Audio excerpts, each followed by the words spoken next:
ويعب عليها انها ما بتجدرش. طب ايه الحل؟ السلام عليكم، معاكم مهندس احمد صلاح مشاتل الخليج. انا جاي النهارده اكلمكم عن تجزير الرواكيب.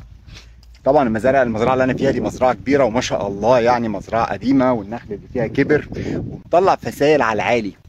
طبعا في حاله الفسائل على العالي بيعاب عليها انها بتبقى طالعه فيها انحناء، وده شيء طبيعي على فكره، السواء على العالي او على الواطي.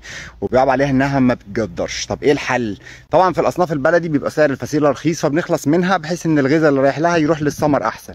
لكن طبعا صنف زي البرحي فسيلته دلوقتي بالشيء الفلاني، فطبعا لا، لازم بنتعامل معاها وبنخليها تجدر وتشتغل. وعن تجربه يا جماعه ما شاء الله، زرعنا بقالنا كذا سنه من الرواكيب دي وما شاء الله ممتازه زي الفسائل واحسن كمان ما شاء الله.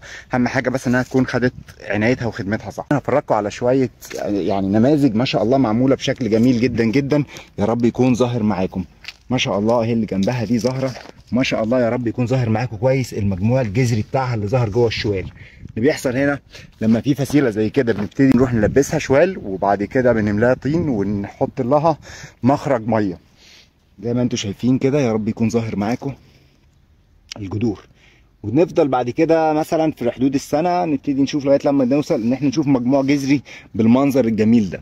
في المرحله دي بيجي بقى النخال يبتدي يشتغل عليها كانها فسيله ارض عاديه خالص، ويفصلها عن الام بالمجموع الجذري ويحس انها ايه تشتغل معانا عادي، وبتشتغل وزي الفل الحمد لله. وادي مكان اهو، غالبا ده كان رواكيب واتفصلت.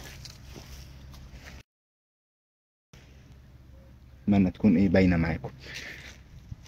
المهم انا حبيت بس اشارككم التجربه الجميله دي، وزي ما انتم شايفين دي ما شاء الله يعني كانت مبشره كمان ما شاء الله. وزي ما انتم شايفين على نخله ام كبيره يعني ما شاء الله، ولسه اهو بلعها. طبعا ايه هو ما اهتموش بتلقيحها لانها فسيله يعني وفسيله على العالي، فما اهتموش، بس على كده ما شاء الله قبلت لقاح معانا شويه.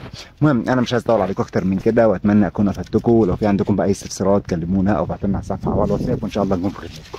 يلا اي خدمات. السلام عليكم.